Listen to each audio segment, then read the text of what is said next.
AutoCAD 7 এ কিভাবে page setup দিবেন সেটা আজকে দেখাবো। সর্বপ্রথম আমরা ফরম্যাটে যাব। কোথায় যাব? ফরম্যাট। ফরম্যাট থেকে ইউনিটসে ক্লিক করব, আশা করি ক্লিক করতে পারবেন।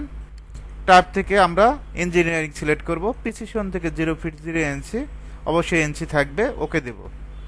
আবার ফরম্যাটে যাবেন, ডাইমেনশন স্টাইল, মডিফাইতে ক্লিক করবেন,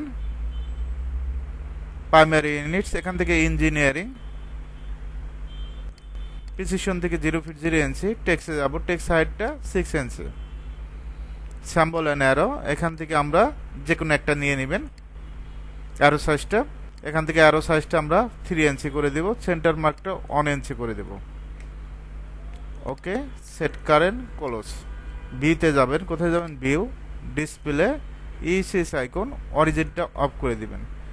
এখন লাইনের শর্টকাট এল লিখে এন্টার, ফার্স্ট পয়েন্ট ক্লিক করবেন, লাইনটা সোজা করার জন্য F8। এখান থেকে আমরা 6 ফিটের লাইন নেব। কত feet? 6 feet. Dimension shortcut DLI লিখে enter, first point, second point, 6 feet. এখন আমরা ফাইলটা সেভ দেব, কন্ট্রোল এজ দিবেন, ডেস্কটপ, এখান থেকে নাম দিবেন ক্যাট ফাইল।